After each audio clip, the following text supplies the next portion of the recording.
Hey, it's Jeff Zito. Thank you once again for checking out another episode of the Celebrity Jobber Podcast.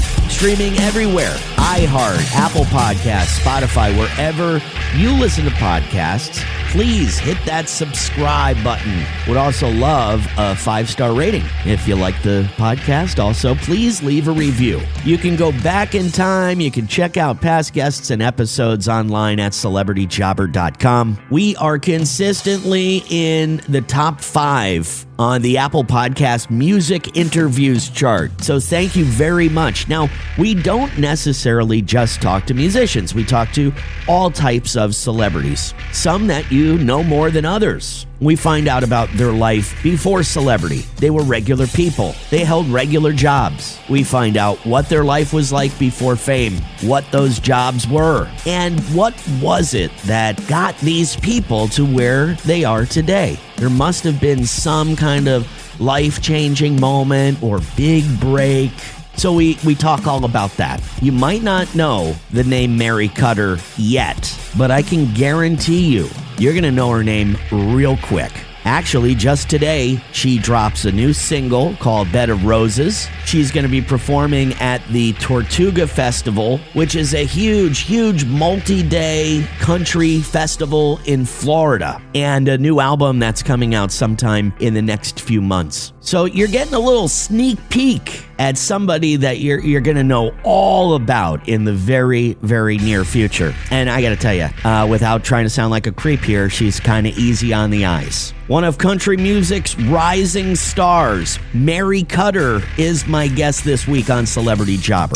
The Celebrity Jobber Podcast with Jeff Zito. If you like what you hear, please subscribe, give a 5-star rating, and leave a review. Check out all our past episodes on Apple Podcasts, Spotify, or wherever you pod. What if these celebrities weren't famous? What would they have become? What was their first job? We're about to find out. How are you? Yeah, I'm doing great, and thanks for doing this. And I'm so excited. Happy belated birthday, by the way. Thank you. You know what? I feel like it's birthday month. You know what I'm saying? I don't know about you, Sugar, but I just celebrate. I take the opportunity to celebrate lots of things, but birthday month is always a thing. Now, when is your birthday? My birthday is in May, and if a guy ever does that, I always make fun of the guy. I'm always like, okay, your birthday is on your birthday. You can't, I even start saying, like, when they go birthday, there's a guy in my life that does that. Birthday weekend. And I go, look, girls can do that. You can't do that, pal. But you're going to celebrate the whole month, you say? Oh, always, baby doll. I mean, I feel like there's been a lot of exciting things going on that, I'm getting to celebrate right now. I can't, even remember what all maybe you've even been told or not, but it's really been an exciting last little bit for me. And I feel like it's just starting. But, I guess we could say birth week, birth month, but I'm just like birthday month. You just sandwich it all together. Well, you've got so much happening this month. Today's the day. February 13th, Mary Kutter drops her new single, which is called Bed of Roses. So I want everybody to Google Mary Kutter, that's with a K, Kutter, and listen to her new song, Bed of Roses. It actually comes out today. Bed of Roses. And you know what? I'm so excited too. It's the first single that's dropping from the record. So just so you know, I don't know what the actual album date will be, full album. I think that's gonna be in a couple months, just so you know. But it's the first single from it. So I think this is like, talk about timing to the max, Jeff. I mean, yes. I don't know who orchestrated those dots, but I'm so pumped. Right before Valentine's Day. So let's take it all the way back, Mary. I mean, you are you're born and raised in Kentucky, but you're in Nashville now. Kind of tell me a little bit about when you were little and music in your life. Who was that important figure in your life that had brought music to the threshold for you? Was it in the family, or did you find it on your own? Well, that's a real good question. You think about it, just baking a cake, there's so many different ingredients that go into it, right? But sometimes we taste the sugar more than maybe the flour, but both of my parents are very musical, but they're civilians, like I like to call folks that aren't in the music industry. Right. And, but as a little girl, my mom decided that it would be good for my big brother and me to take piano lessons. And there's this lady named Miss Janine that lived, I guess just 10 minutes away from our house. And we started taking weekly piano lessons. And she had these cats. And Jeff, they were the cutest cats. Of course, I was 6 years old, and I remember her kitty cats had a litter of kittens. And this is wild. A couple months ago, my mom told me this story, and I had kind of forgotten because I was so little.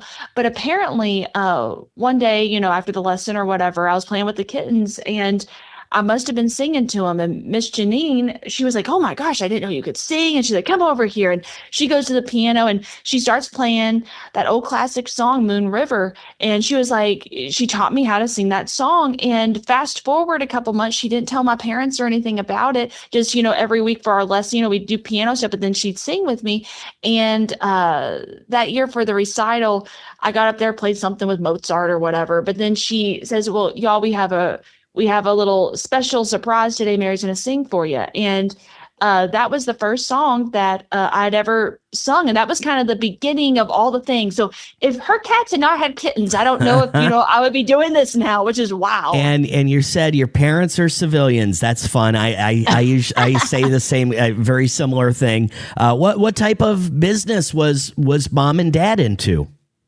My mom, she was a school teacher in the public school system, and she later became a principal. And, she was so incredible at her job, and she was so passionate about what she did. And she really loved the kids. Obviously, I feel like people that go into the education world, they got to love kids to be doing it. But I remember just as, a little girl seeing how, she'd get up every morning, 4:30 in the morning, and she'd work till late, normally 10, 11 at night. She was so passionate about her job. And now early mornings, she'd, read her Bible and exercise and all that, but she was going work ethic plus. And my daddy, he had, had a couple of different jobs growing up.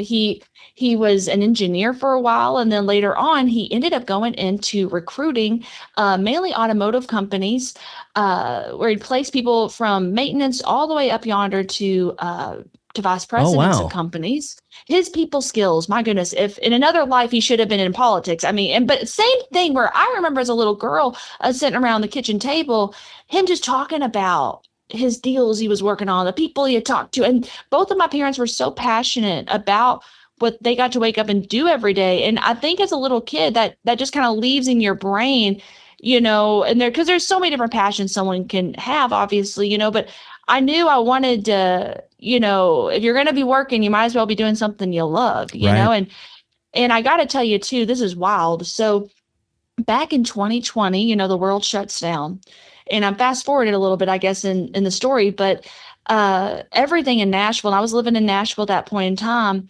everything went cold. It seemed like overnight. And I remember, like business just stopped, just about every business did, and I remember I called up my daddy and I was like, "Well, what do I need to do now?" And he said, "Well, Mary, the automotive companies, they ain't hiring right now either. So I've got to think, who is hiring, and it's either medical or food." And he was like, "I don't know anything about the medical world, but I do know food." So he was like, "So I'm going to focus in on that. You need to think about what you can focus on and, really give it your all."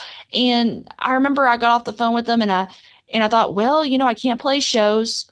Companies aren't taking meetings. I didn't have a publishing deal or anything like that yet, but I knew that I could write songs. And so for the entire shutdown, I was writing 7 days a week.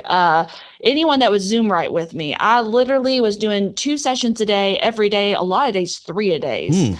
And it was during that time that I wrote some of the songs that started to open doors. Right. And so it's just really wild. I do think that, you look back on your life and just even as far along as I am, there are certain people that make such a huge impact on it. And for me, my parents, both of them. The Celebrity Jobber Podcast with Jeff Zito. The Celebrity Jobber Podcast with Jeff Zito. Well, it seems like you definitely got the gift. You said your dad had an ability to talk to people, and he should have been a politician. He definitely rubbed off on you. I do love talking. I love listening to stories too. But it's fun to connect with people. Of course, you've got the gift of gab, or you would Right. be doing what you're doing, and it is really fun getting to connect with people. There's so many interesting people in the world. You're a people person, and I that's why I do this too. Is I love hearing other people's stories. I'm like engaged. I love just to hear the different paths and how people got to where they are. And I can tell you, Mary Kutter, that you really got where you are because of your personality. You're very bubbly and very easy to talk to, and I feel like people might just fall in love with you just by talking to you. So that means a lot to me. So let's go to when you're telling me about the whole world shuts down during COVID, and you're really serious about writing songs. Take me a little bit before that point. When did you get into the machine, the Nashville machine of, if anybody doesn't really know about the music business, I can tell you there's the music business and then there's Nashville. There's two different things. And that's true. And the Nashville machine, it's such I don't want to say a good old boys network, but it really is a club, and you've got to be a member of this club, and it's really tough to kind of get into that world. So was during COVID when you started writing songs and working with other people, was that the beginning of you in the Nashville machine? Or tell me how you kind of broke through and kind of got started. You're right.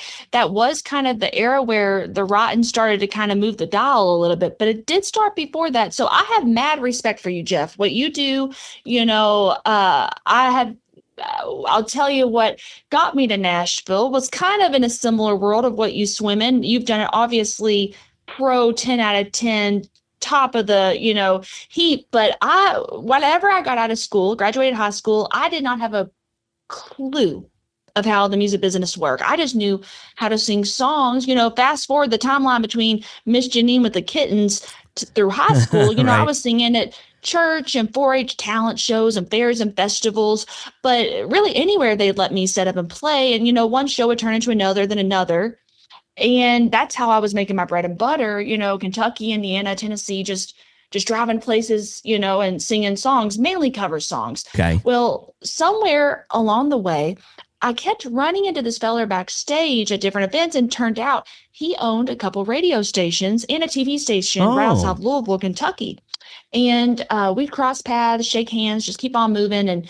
And months flew by like that. But one day, he called me up. He asked me to come to his office and said he had a business proposition. And I figured maybe he might want me to open for a show or sing at something that he was hosting. But I sit down and he says, I want to start a weekly music variety show, and I want a Kentuckian to host it. And you're the first person I thought of. Okay. And I remember I left his office and I was just kind of stunned because I had no experience doing anything with radio or talking in a professional manner, just talking, Right. But I remember I had called up my dad, said, well, I don't know how to even host a show. I just sing songs. And he said, hey, you don't know what this might do for you. It could change your whole life. You ought to try it. And so I said, yes. And every week, what ended up happening was this was the roadmap to Nashville. I was having 3 or 4 guests on the show. I would sing and open and close the show. And folks, that were on radio tour, big songwriters playing songs, I'd grown up on. I'd interview them, sing with them, open and close the show, But a lot of those guests, once we were off air, we'd just get to talking, and they'd find out that, I was a singer, and they'd ask to write. And so where I grew up in Kentucky, it was just about 2.5 hours from Nashville. Okay. And anyway, it was during that era of hosting that radio show that I was driving back and forth, writing with people. And it was honestly just like anything else in the music business. You write with Billy Bob, and then Billy Bob's like, oh, you got to write with Sally. Then you write with Sally, and Sally's like, oh, have you written with Becky yet? And before I knew it, I was writing in a lot of rooms that, looking back, I don't know if I really had I definitely didn't have the experience. I was fresh off the turnip truck, but that was the beginning of kind of diving into the Nashville scene. And then once I moved to Nashville, I knew I had to make money somehow. Right. And so I started hosting different writers rounds. I don't know if you've ever been to those, Jeff. I have not, but I've heard all about them. It seems very, it's very fascinating to me. But explain to me the writers' rooms. It's so cool. Essentially, and they have them all over the city where, it's literally from writer's room to writer's round. It's the songs are sometimes songs that you've heard fully produced on the radio, but a lot of times they're brand new songs that, writers will get up there with their guitar or their keyboard and they'll tell the backstory of the song and they'll play. And there'll be three or four guests on stage at a time. And I was hosting different nights at the different bars in Midtown. And a lot of the folks that would be in the audience were other writers, artists, business people. And that was kind of,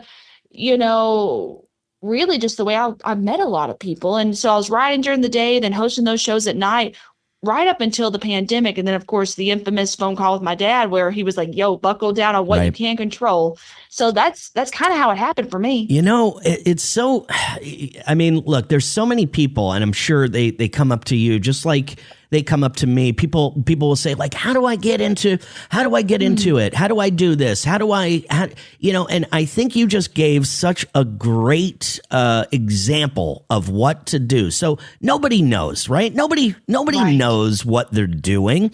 How do I get into radio? How do I get into country? How do I get into songwriting? The answer is just do it. Nobody knows. Oh, I love that. Nobody knows what they're doing, right? You had no idea how to host a show, but you met this guy and you did it. And then you met other people and you did it. And that, I mean, I think just do it. Nobody knows the exact starting point, what they're, just do it. If you're really passionate about something, you got to just, I mean, there's a playbook for everything, but everybody's playbook is different, right? So yours is definitely different than a lot of other people. So before country music, before writing songs, what was your first job? Celebrity Jobber. The Celebrity Jobber Podcast with Jeff Zito. Before country music, before writing songs, what was your first job? Man, well, right out of high school is when I started playing all the different cover gigs. So I don't know if that's what you would kind of count as the first making a little bit of money here and there, and then WBRT was my first true employer. So it was radio, And for wild? Radio, so your first job was basically hosting these shows for the radio station. Did you, when you were growing up, when you were a kid, when you were in high school, did you ever work at the mall? Did you ever have a job like that? Or was that your very first paycheck was from the radio station? Well, the mall for us was about an hour and a half away. So I didn't work at the mall or anything, but I was really active in 4-H. So I was the county president. I was gone a lot with that, actually, represent our county. I sound real country right now. But that's what I was doing a lot of high school. And then also I was in the marching band, state champions 2 years in a row. Awesome. And I was the field commander for that. So my folks, they had my brother and me really active in the extracurriculars. So I didn't have, I wasn't flipping burgers. I ate a lot of burgers, so I will say that. But my first true paycheck was, from the different, gigs that I was playing, and then WBRT, which is pretty wild. That is pretty wild. That's cool. What do you consider that meeting with the guy that owned the radio station? I mean, he really, to me, it seems like he really opened up a lot of doors for you. What do you think if it wasn't that? Was there a particular big break? And I know you've written a lot of songs for other established country artists that have gone on to chart and do very well. Is there like a moment in time where something happened where you were like, Mary Kutter, this is it, man. This is what it is. So was there like a life-changing moment for you that you can look back on maybe right now, reminisce a little bit? That's something, because I think the best is yet to come, Mary. Maybe it's this conversation that we're having right now. Who knows? But up until now, absolutely. What do you think? What do you think was that big break that really got you where you're at right now? I really love that. And, that's a really good point too. If I hadn't sat down with Roth Stratton, that's his name, who on the radio stations, who knows, if I even would have come to Nashville. And, of course, after I moved to town was when I was writing, for those different artists that, some of those songwriting credits, opened up a lot of doors for me in town. I will say with my own artistry, I'll say it was really when I started just posting every single day songs that I was writing, that I was singing on, and I was just throwing them out into the universe. And I remember I was back at home for the holidays up in Kentucky, and I had written this song. It wasn't out or anything, but I had written it. I had a little demo of it. It was about my great granddaddy, who was a bootlegger, and he had built a church using some of the money that he had been making from bootlegging. Anyway, I remember I was back home and I thought to myself, man, it really would be kind of cool to film that song, out in front of the church, because it's still standing and everything. And of course, I went out and filmed that. And at that point, I had 0 numbers. Okay. I had been writing and everything, but on social media, I had no following at all. I just really been using the last couple of years writing for other folks. But I went out to that church and I just filmed a little verse chorus of it. And I remember the next morning, I woke up and it was almost 6 million views. Wow. And that was just it just had this explosive moment. Yes. And I'd always told myself, because I'm friends with a lot of artists in town that, maybe they got their start from social media. And I had always told myself, if I ever had a little piece of momentum that maybe gets, a little spark or something, I was going to keep the pedal down. Right. And so as soon as that hit, I was like, all right, baby, let's go. And I called up on my co-writer friends. I was like, y'all, because I've been writing a ton. I remember that year, I'd had 452 writing sessions. Man, wow. And I was writing a lot, but maybe a dozen of them were for me. I mean, almost everything, was writing for other artists to sing. And, I was real blessed, at that point, I'd been having some songs that had charted, and songs and movies and commercials and all that. But I just, hadn't really flipped the switch yet. I knew I wanted to, but I didn't really know how to, which goes back to what you were just saying. You need to just do it. Just do it. Anyway, but I call up my buddies after that song pops off. I was like, all right, y'all, we got to write some more songs. And so we just, I started writing at nights and weekends. So I would have more songs to be posting and sharing with folks. And it just the rocket ship started and it didn't really stop. And now here we are. Wow. That's amazing. And there's so many people listening out there. Well, first of all, I wanted to say this. There's so many people listening out there that thinks like going viral. That's what everybody's trying to do, right? It's not that easy. You just don't put something out there and the next day, 6 million people are, have listened. That does not happen. And I know there's these social media influencers and that's their goal, but I mean, everybody knows that does not happen. So that happened for you. Tell me just a little bit about it in case people don't realize, maybe some people that are not from the South, they don't realize what bootlegging is. And you talked about that song was about your grandfather and he was a bootlegger and it was back in the South that, back in the day where, they had to be careful about, selling moonshine and whiskey and stuff like that. Tell us a little bit about bootlegging. Absolutely. Well, I grew up hearing stories about my great granddaddy, and he lived a very colorful life. He was an orphan, and he, pulled himself up by his bootstraps, and he got into real estate at one point, the last gold rush, he was born, actually, this is my great granddaddy, and big age gaps in between literally every generation.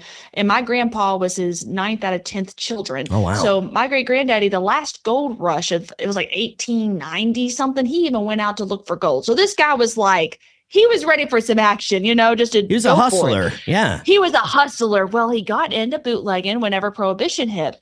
And I mean, this feller, my goodness, he really did definitely create a little empire for himself. But whenever the stock market crashed, this story has always stayed with me because he really built something so huge. Well, when the stock market crashed, he lost everything. And I mean, literally everything. And he had multiple mansions in central Kentucky. One of them is owned by the government now, actually. You can go get married there, have a party there. It's called Wickland. It's absolutely beautiful. And he actually had a run-in with Al Capone there. Oh, wow. He was a very interesting character. But it always struck me so interesting that obviously he was not a choir boy if he was a bootlegger. You know what I'm saying? But, you don't run in with Al Capone for just, selling Girl Scout cookies. But Right. He obviously really loved his community, and he was a man of faith. And there's just a lot of moral gray. But growing up, I was just so fascinated with his story. It's a cool and of story. course, whenever I wrote the song, I don't know. I wasn't expecting folks to even necessarily, I didn't know how people were going to respond because it's kind of a niche idea, I guess. But it was really wild. Whenever I had shared it online, so many folks were commenting saying, my great grandfather was a bootlegger. Oh, my great uncle ran shine back in Eastern Kentucky. And blah, blah, blah. And it was really, really fascinating. It sounds like it was something that maybe a lot of the folks, were doing during that era, maybe a little bit before, a little bit after as well. But it's pretty wild. It is. And you know what's different about you, Mary Kutter? And I'm sure you've been told this before, but in country, in the genre of country, it's really buttoned up, and it's about growing up. It's about wholesome values. It's about Jesus. It seems like a lot of your songs, you're on the cutting edge of reality, and some of your songs are a little risque. And I was listening. I will take that as a compliment. And I think it should be taken that way because it's not being done. You know what I mean? And I look at other guys maybe like Jelly Roll, who is maybe somewhat in that world where it's, he talks about some things. Like I was listening to one of your songs, which was called Devil Wears a Lab Coat. I think that was what the title of it. Yes. And it was such a cool concept. And it was just about, the world today, and they're prescribing drugs to people. Yet, this guy's getting rich, and the guy that's getting the drugs is got a ticket to an early grave. And so I see you being very not controversial, but in the world of country, you're doing something a little different, which I think is going to really cut through to a lot of people. That means so much to me. Thank you. And it means a lot that you were, listening to my songs too. Just, this is the thing. I find myself being more intrigued about writing about real stuff, gritty stuff. There's nothing wrong with a love song or a heartbreak song or a song about drinking. Lord knows I have written plenty of those. Right. But I find myself, like the devil wears a lab coat or a lab coat. I found myself, thinking about, my hometown. And just to give you just a little peek into what it's done to Kentucky, what Big Pharma did. We had a little local college that they ended up closing that college and using the entire campus for a rehab center. There's a whole lot more of a demand for rehab centers than education. Wow. It's really crazy. And anyway, I remember I was told by a handful of people, you really do not need to write this song. Really? But I remember being in different writing rooms, pitching the idea, and people would be like, song about Big Pharma. What else you got? Right. But we ended up writing the song, and I posted that. And that was another song that, it's wild, Jeff. This is crazy. Talking about numbers right quick. Remember that, the song about my great granddaddy who, built the church. That song, did what it did on social media. And I remember thinking, well, I don't know if that's ever going to happen again. Well, I posted Lab Coat right after I wrote it. I was on the family farm visiting the folks, and I'm just walking through the field, lip syncing the song. That song has over, that one video has over 17 million views. Wow. And, this is the thing. I won't claim to be, I'm not a social media whatever, but I'm just sharing my songs, and it just shows that people want to hear songs about that are saying something. Yes. That's what it tells me anyway. And so it's relatable. Really exciting. It's relatable. I think that's the thing too. Like there's a lot of people out there going through stuff, and if they can relate to the content, and I think there's a ton of people that are relating to what you're talking about. Celebrity Jobber, the Celebrity Jobber podcast with Jeff Zito. Mary, have you ever thought about this? Like, okay, you're a little girl, you're talking about being, with the piano teacher and the litter of kittens and you're, all this. But at the end of the day, in the back of your mind, you had to be thinking like, well, that's a dream, right? So if my dream doesn't come to fruition, what would I be doing with my life? Have you ever thought about like a backup plan or another field, another job field or another path to take in case country music didn't work out? Was there ever that thought in your mind, or were you just so young and you're just like, man, we're diving in head first. There's no backup plan here. But was there ever anything that interested you back when you were in school that you thought maybe you would go into if music, it's tough. It's a dream, it's a million to one shot, and did you ever think about that or no? Well, Nashville felt like it might as well have been Australia when I was growing up in Kentucky. Right. I know it's not that far away, and I guess I just grew up under a rock in some ways, but growing up, I seen, my parents, teacher, recruiter, and they both love their job so much. Before I knew anything about anything, with what actually goes into those jobs, I was like, oh, that'd be great. But then I was like, okay, maybe I wouldn't be good at explaining things or, knowing all the intricacies of, how all the different roles at a company works, but I will say I always was fascinated with the idea of, authors and also, like Robin Roberts. Yeah. What a great gig. Awesome. You know what I'm saying? Started out in sports too. Sports journalist, yes. Right? Total boss. And, she gets to deliver news that makes you feel good. Absolutely. You know what I'm saying? Yeah. She kind of does like what you do every day. You talk to, cool people and you get to find out about them. I think that's pretty cool. I think that or like, writing books. I just think, of course, I guess it's what I get to do every day with songs, just a little bit shorter versions. But anyway. You were a good writer in school. You got good grades in English class. I was very studious. And I loved English class. I can't say I'm that great at grammar though, but other than that, none of us are. I remember whenever we used to do short stories and I would, of course, write more than we were even supposed to. I loved writing and reading. I'll tell you how nerdy I was, Jeff. I remember in high school, this is almost, I don't know why I'm telling you this. My gosh. Okay. Well, anyway, I remember social studies. It was U.S. history. And I read the entire textbook. You remember how big those textbooks are? Yeah. The entire, like 2 inches cover thick. to cover. Yeah. Cover to cover. I loved it. It was so fascinating. But that was me in school. I was the band kid that was hardcore 4-H, and I was reading books and I was singing songs on the weekend. Wow. That was me. Wow. Unbelievable. Well, I got to tell you, you're real fascinating. I love hearing your story. And Bed of Roses, February 13th. What's the name of your album? Do you even have a name of the album yet or no? Well, we have a working title, but we'll be announcing it soon. That might be shifting. You know what I'm saying? It's kind of like everything else, with creative land. Sure we're simmering on some options, but I'll tell you what, I'm so excited about this album. I've got a great team around it. Yes, we have the best musicians recording on these puppies. I'm so excited about recording an album that hopefully, every morning I run 5 miles. I get up at 5 a.m. and I go for my run. And last year I started, my New Year's resolution was, and I followed through 365 different albums I listened to last year. Right. And, while I've been putting together this record, I hope it can kind of live in the same ballpark as some of these albums I've listened to, where they can be 20, 30 years old and they're still incredible. What do you listen to? It's very exciting. What do you listen to? Is there something people would be like shocked? Like if you said, yeah, you know what? I listen to Five Finger Death Punch, or is there something people would be like shocked to know that you listen to? Do you listen to primarily country? You listen to all different genres, or is there something wacky out there that you're really into? My favorite band is AC/DC. Oh, me too.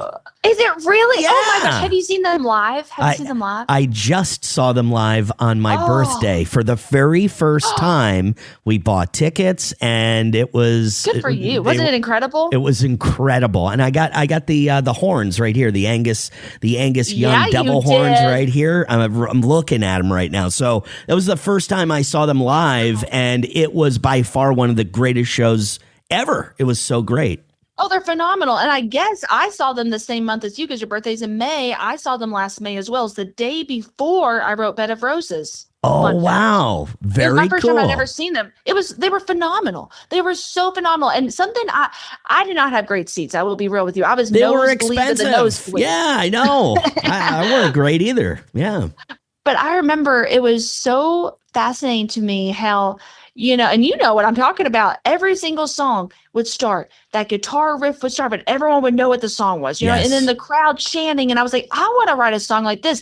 And I literally texted my co-writers at the concert. I said, y'all, I'm at the CDC concert right now. And I told them what I just told you. And I said, we got to write tomorrow something with an iconic music intro that people will know as soon as it starts, and I want us to have a chant section. And they were like, okay. Yeah. It was like 11 o'clock at night, and that's so crazy, Jeff. Yeah. That's really cool. Well, great minds, AC/DC alike. I think so. And I'm looking at one of your press pictures. You're wearing a leather jacket. You really do have a little bit of a rock edge to you. Sugar. And I love classic rock. I love it. Well, it kind of comes through. It kind of comes through in your music. Bed of Roses, February 13th. You just talked a little bit earlier about waking up in the morning, going for a run. What else does Mary Kutter love to do when you're not working? Is there any kind of hobbies or things you're passionate about outside of music? Well, this might be a very unsexy thing to say, but I really do love a good TV show or movie. I love watching TV. And right now, I'm a little bit late on it. But Desperate Housewives, now I like all different things. House of Cards is one of my favorite shows, but I stumbled upon Desperate Housewives. It is so good. Not the reality TV show version. I haven't watched that, but this was started in 2004. Are you talking about with Eva Longoria and all of them? Yes. Yeah, okay. It's so good. Yeah. It's so good. I'm in season 2 right now. I think last night finished episode 12, and I don't know how they're going to keep it going so many seasons, but it's so good. I love TV. I love movies. I actually, maybe about a year ago, I got that little movie pass, unlimited movies to Regal Cinema. It's awesome. I can, if you go twice a month, you paid for it. So I really do love, I think it's the stories. Yeah. That's really what it is. You think that you see movies or maybe acting or something like that in your future? That'd be really cool. Yeah, I think hey, look, I'm not trying to be a creep here or anything, but kind of easy on the eyes, everybody. I'm just saying the truth. I don't want to sound like a creep, but I'm just saying it's just things get better than the other way around. Right. You know what I'm saying? I appreciate it. Absolutely. Mary Kutter is her name, and that's with a K. Mary KUTTER.com. for all the information on where she's coming. She's touring. She's playing one of the biggest country shows, Tortuga, which is in Florida. It's a huge show. So you'll be able to see her there, and all the information, like I said, when her album's going to come out, when they figure that out. Mary Kutter with a K. Mary KUTTER.com. And Bed of Roses is the first single. You guys got to check it out right now. It's been such a great time. I feel like we've known each other for a long time. I think we hit it off, and it was a real great conversation. I'm really glad you took time out today and were able to give me a call. Jeff, you're such a rock star, and whenever you're up in Nashville, let me know, and I'll take you out to coffee, or when I'm down in your neck of the woods, hopefully I get to see you soon. Yes, and don't be afraid when I take you up on that, because my sounds good. My BFF Charlie P right up there in Nashville. So I've been known to stop in. I've been known to stop in from time to time. So we'll see you soon. That sounds great. Well, I can't wait to give you a hug. I appreciate you, sugar. Mary, thank you so much. Good luck to you. Thank you. Bye. Bye-bye. Do you love her? Is it just me? Is it because she called me baby doll and sugar for the last 35 minutes? I don't know, maybe. But what a personality. I think she's going to be successful, and I think she would have been successful at anything that she does. Look, her mom was a teacher. Her father was, kind of a white-collar executive in the recruiting field, if you will. He seemed like he had a pretty good high-paying job, but they lived out there in Kentucky, and she talked about piano lessons when she was very, very young. Miss Janine pretty much discovered that she had a voice when she was just a little kid. What would Mary Kutter have been woman, if not a country artist. I'm pretty sure that when she said a writer of some sort, I can see it. You listen to her songs. They're really telling stories. She's an excellent writer, and she's got a real knack for painting a picture. You can find out more about Mary on her website, which is marykutter.com. That's Kutter, marykutter.com. Her new single drops today, Bed of Roses. I have a really good feeling about her. As soon as I got off the phone with Mary, I looked out my backyard, and my house backs up to a farm. I got horses and cows, and all the cows were gathered in a circle, and I noticed they were all surrounding one cow that was on the ground, and I saw there was something small flipping around, and I noticed there was actually a calf being born, and it was stuck. The head and front two legs were hanging out, but the back half of the calf wouldn't come out, and the cow is kind of struggling and getting up and falling down. And the calf is just going crazy. And I talked to a friend of mine who raises calves. He's like, that's not normal. You got to call somebody. So who in the hell am I going to call? So I called the cops. I told them the story. They called me back about 10 minutes later, and they said they contacted the owner of the property, and thank you very much. They're on their way to help right now. So the guys actually come a few minutes later, and they're really wrestling, trying to get this calf out of the cow. And after a few minutes, they come over to me as I'm just kind of standing in my yard watching this. And the guy said, hey, you got shoes on? I said, no, but I live right in this house. And the guy goes, well, we could really use your help, or else this cow and this calf are going to die. So I spring into action, run into the house, put my shoes on. I run back out. They help me over the barbed wire fence. I get up next to this cow. I've never been that close to a cow before. It's like snarling, and it's like really pissed that I'm that close to her. The guy hands me the tail of the cow. He says, here, hold this like a rope, and now put your foot on the cow's ass and pull the tail, which will hold the back end open while I try to pull out the calf. And after about a minute or so, these guys ended up pulling the calf out, and it was